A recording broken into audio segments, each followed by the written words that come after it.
Hey, welcome, all my right thinkers. Thanks for tuning in. Check out your boy P Farm. Thinking right out here in my lab in the wee hours of the morning, doing what I do for you. Oh, I'm in the book today. I got a nice little lesson for you.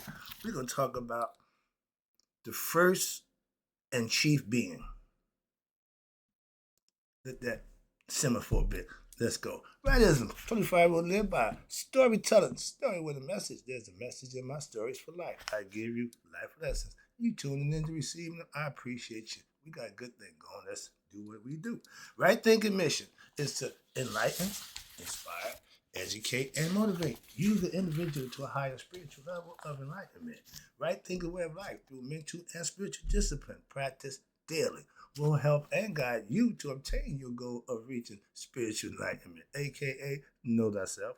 My mission that all right thinkers know thyself. If you're a right thinker, your goal is to know thyself. See where we're going with this? Let's get there together. So I asked the question, do you know you? You will when I get through. Yeah, that's what I do. It's rhetorical, but if you know how to answer for yourself, tune in. I got you. A person who knows not and knows not that they know not is foolish. Disregard them. A person who knows not and knows that they know not is simple, but you can teach them. That's why I do what I do for you. Appreciate you too. Stay tuned. I got more for you. A person who knows not and believe and think that they know is dangerous. Avoid them. I do.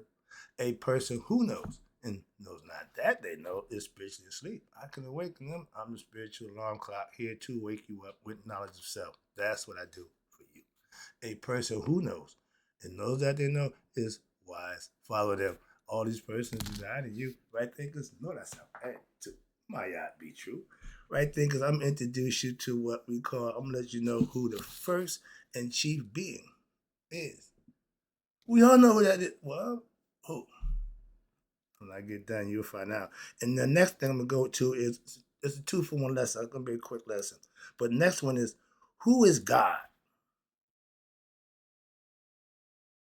Let them marinate. We get back to that in a minute. Let's start the lesson. All right. Question. Let me let you know who is this first and chief being.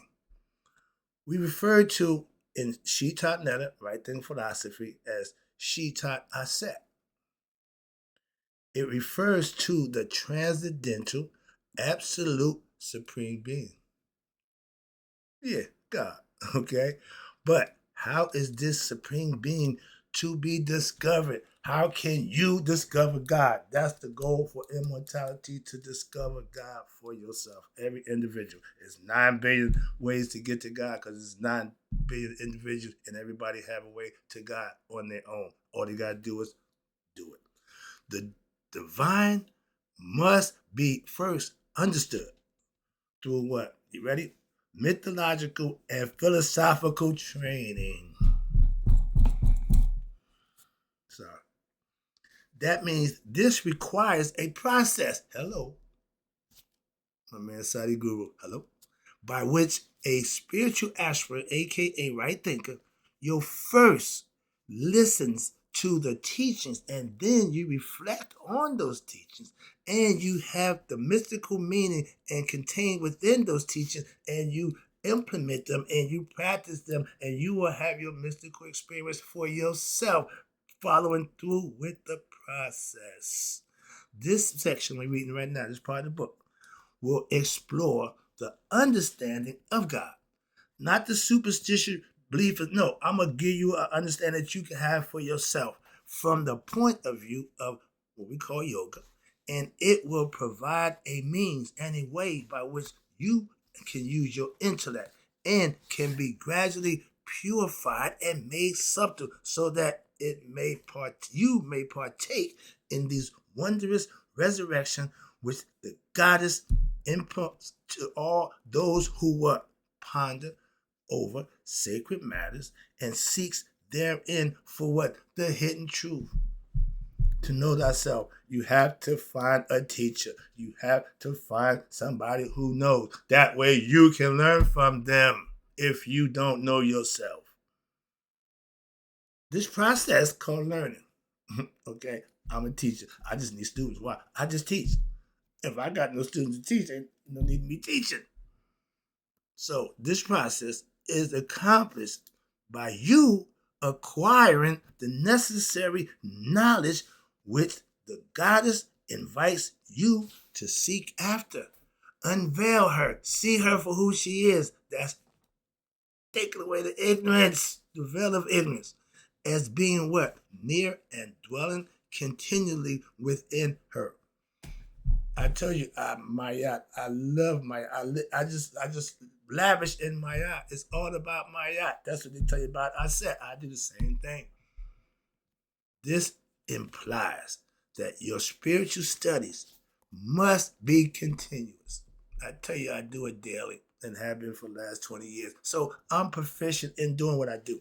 If it's to be effective for you in this right thing philosophy, yoga of wisdom, what it's called, this means developing your own art of keeping a continuous flow of right thinking, of thought on the teachings, no matter what you are doing. I call it being God conscious. I keep the eye of God watching me in everything I do. Integrity is doing what's right when anybody's looking. My mindset, my principles I practice said God is always looking. So you got to always do what? The right thing. Simple as that. Whether somebody looking or not, just do the right thing. Hold yourself accountable. He sees that. Now you may be doing the dishes, whatever else you're doing, walking, eating, etc. But that don't mean you can forget God. If you're not God conscious, that's an idle mind. What's the devil's workshop? Idle minds. People who ain't got their mind on God, ain't got God on their mind. The devil creep in and start tempting you and swaying you with other stuff that you may not be strong enough to withstand. So you keep God as a backup to keep you on guard and keep you straight and upright. Even at these times, you must continuously remember what? Your teachings. And when you succeed in maintaining your cool and a constant flow of right thoughts towards what? God, the divine, you will be now able to achieve the third stem of what we call yoga of wisdom, where you have purified your mind so as to be continually meditated on the divine.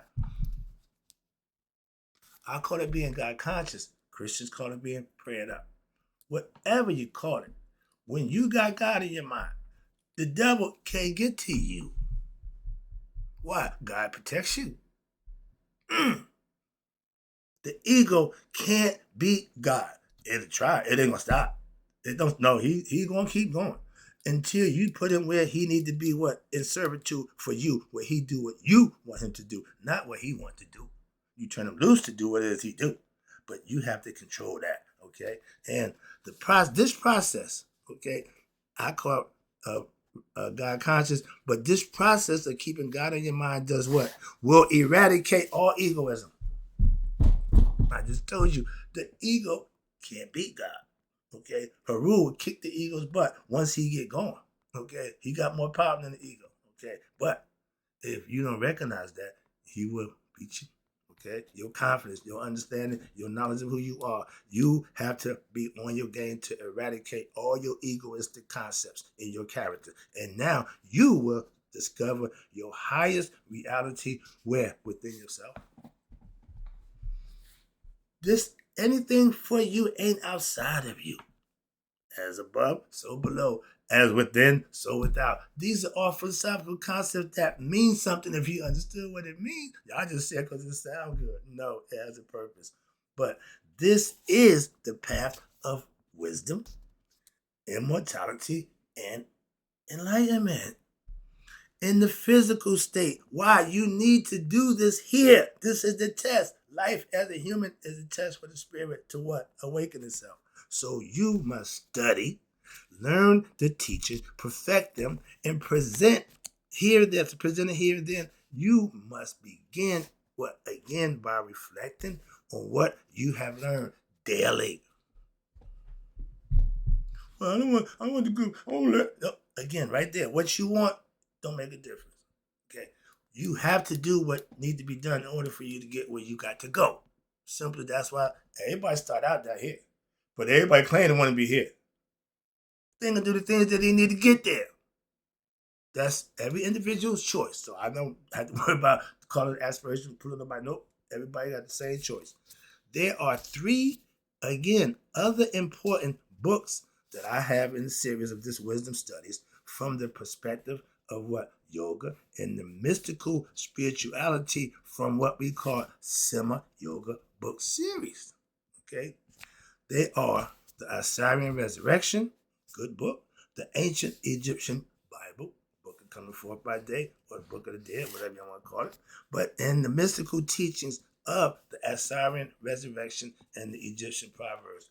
These are all philosophical, educational books that you can read, learn, and implement and better yourself with. That's what I use these books for. I ain't just reading to be reading. Oh, no, no, no. He don't just write them to just write them. Okay, so we on the same page. I appreciate the brother. That's why I ride with him. But the books here, the mystical teachings of the Assyrian Resurrection, it contains what we call the mystical teachings. Again, secret mystical teachings that if you come in and learn them, you will know what they are, like Masonic order. If you're not a Mason, you don't know what Mason is. You just know about them, okay? But you want to be one? You want to know about them? Become one. Then you know for yourself. All right? We all want to peek and let me see what they're doing in there. No. You want to be one? Come on in. All right. But the teachings are given to Haru from his mother Aser. Initiated him. Watch this. This is the true life. She initiated him into these mysteries of life. What you mean? Like my old man taught me how to survive in the hood. All the stuff that my old man taught me was good in the hood. It didn't work outside the hood, but it's survival mechanism that he planted in me. That's what his mother did to him, Haru. That's what your parents are supposed to do. Put you in a position to survive in the world, to take on anything that you're going to have to encounter. This one, she knew he going to have to encounter his Uncle Seth, and he got to be ready and prepared for life. She nurtured him in preparation for his what? Battle against his Uncle Seth. This is a life story. This is your life, okay? Haru is you. Sorry. Asar is your father. You the begotten child. Your mother, as I said. This, when you study, thus, the study of this important teachings, again, these mystical concepts, mythological story to give you an understanding, and I'm fully aware of it. These teachings are important, which will complement this volume most excellently. I'm going to take you now. We're going to who is God in the light of yoga? Who the yoga philosophy see as God. You ready? Okay, that's a nice lesson. Hope you understand now the first chief being. I just want to set you up for that. We know it's who it is. Okay, everybody should know that. All right, but to have understanding about him, to read, study, and learn about it, reflect and meditate about it, that's your job. That's your due diligence. And when you put the work in, you get to know him personally. Why? Because he'll start blessing you, and you'll start to figure out, if I do that, he's going to do this. Children, if you do right, your parents will reward you, don't they? Every time. Don't make a difference. That's God. The same concept, the same philosophy. If you do right, you get something in return. Same go over the, if you do wrong, don't expect to get something good. That's all. I didn't have that philosophy back then. Our philosophy was, if it wasn't for bad luck, we had no luck, and we didn't have no luck. Why? We was living wrong. Don't know nothing come good to wrong livers. I know that now. All right, but let's talk about who is God in the light of yoga. What's the philosophy behind God? The Sema Yoga book series is the product of years of research and spiritual practice by my teacher, Muata Ashby. It has produced several volumes treating varied subjects related to our ancient Egyptian yoga philosophy and the mystical religious philosophy that they practice. This volume will focus on expanding your understanding of the idea of God. I ain't trying to brainwash you, snow job. I'm going to get you to have your own understanding how to get God's attention. I ain't got to do nothing. Okay, that's between you and God. And the idea from initiatic yogic viewpoint, you want to know God, and it's based on the ancient mystical teachings of our ancient Egyptians. In this book, The Hidden Properties of Matter, that's spirit, we introduce the idea that the word God is a metaphor, again, for what? That which transcends all human categories and comprehension of thought and of all mental concepts. We think that we know, we try to, but God supersedes that conscious, okay, concept. At this level, your spiritual aspirant, right thinker, you need to delve, okay, where? Deeply into the descriptions of the attributes of God. And we call them by different names, again. But his attributes have yet to change. All knowing, all present, all omniscient, all that. That's the attributes of God. So whatever name you call him, he don't really change who he is. That's just your perspective of him. And he understands that, I'm sure. But God, the attributes of God, regardless of the form presented, be it male, female, zoomorphic, or anthropomorphic, in effect to develop an understanding. Again, we do all these things to get you to understand the subtlety and implications of the signs and symbols and the myths, stories as representations of the truth rather than as truth itself. No, in this regard, religion and myth are seen as what we call psychomythology.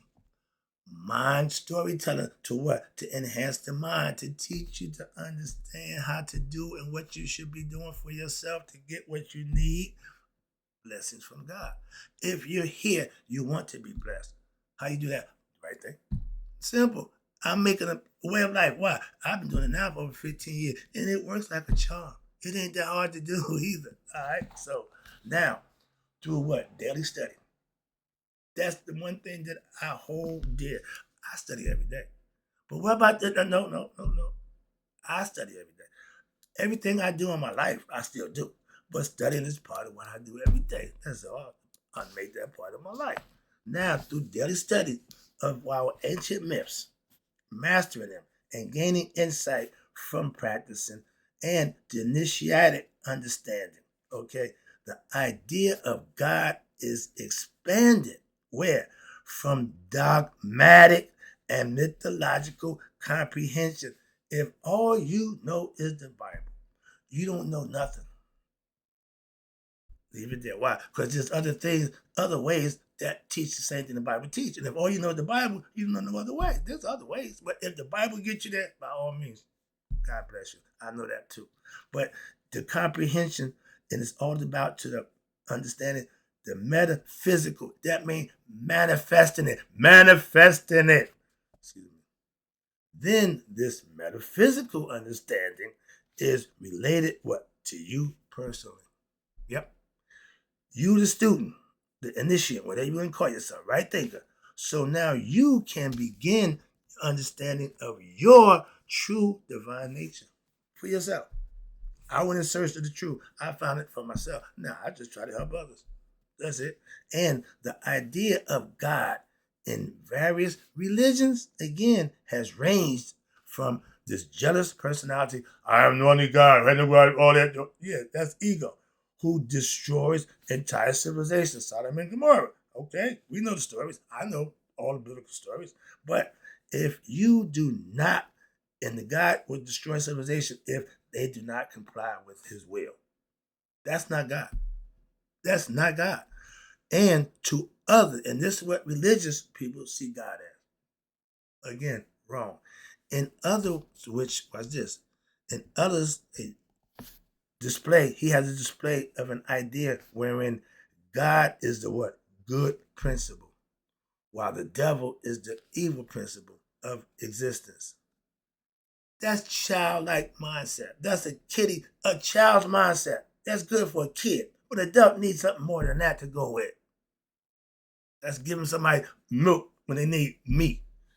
Other views from religious concepts have held, watch this, that God is female, or that humanity originated as a product of aliens who visited Earth in ancient times and deposited life on planet Earth.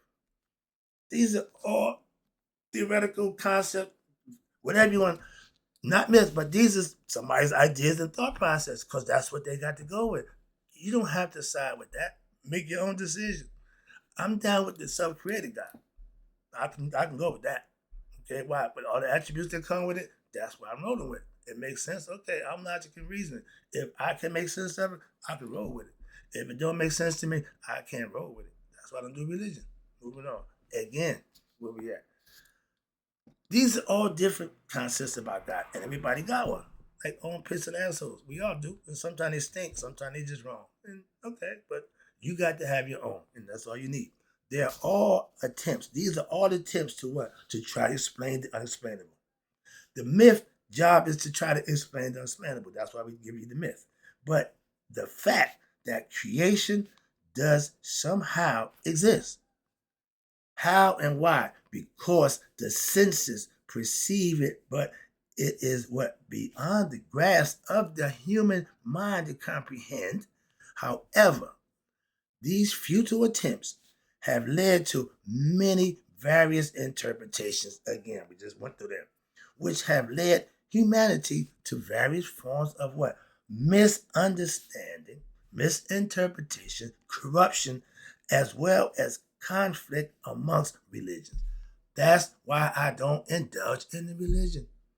It's all man's concepts, simple as that, with differing views, and they 600 dominations in religion.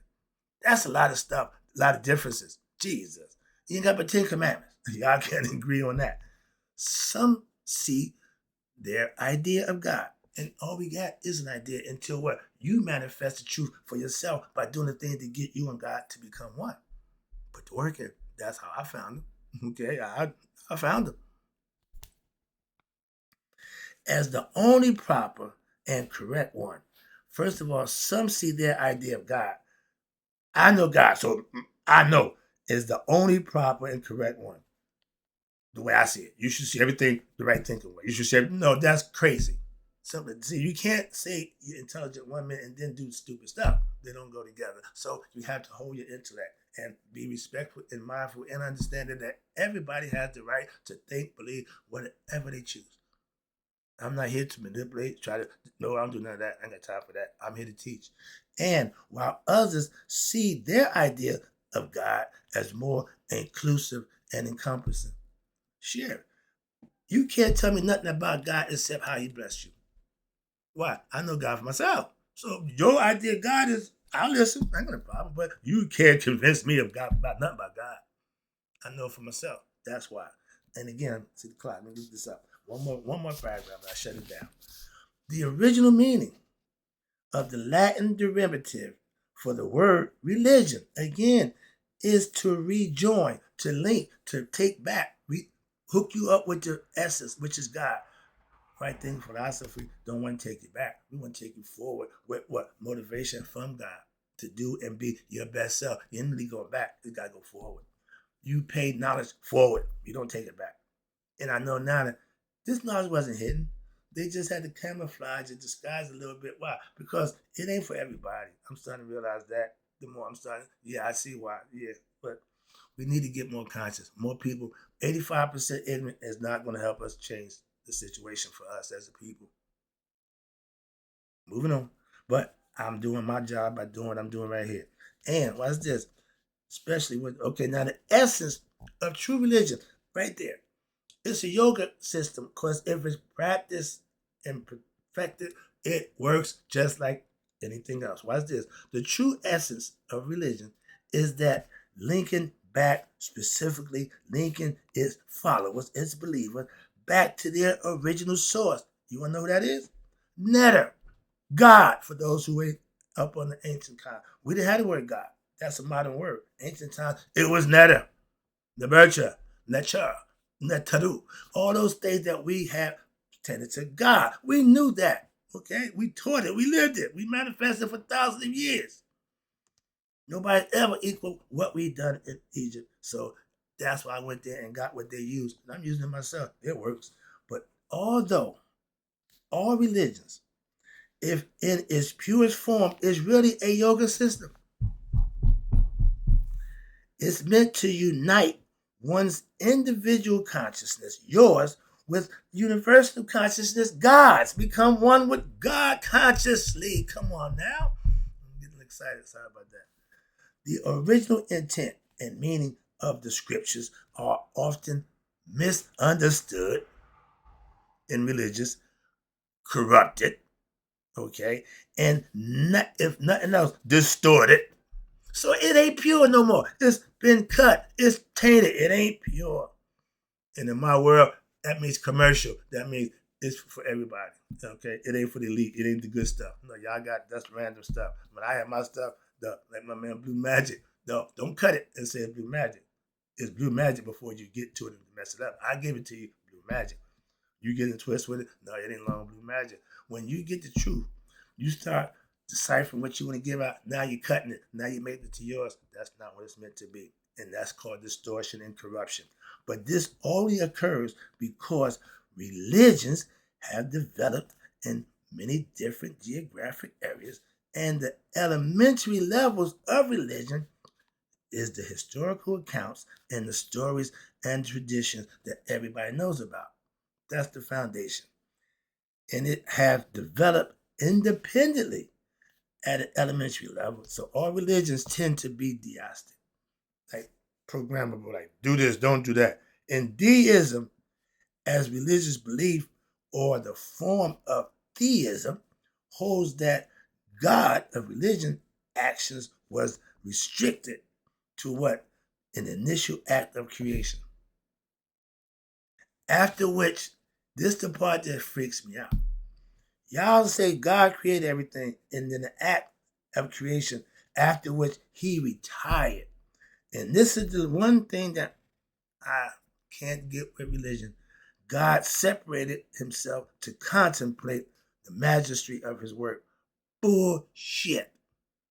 Simple as that. No, I don't subscribe to that fact right there. That's what keeps me from being religious, right there.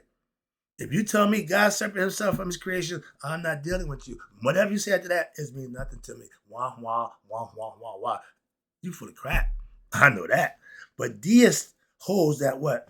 The natural creation is regulated by laws. We go with that. Put in place by God, okay, at creation time.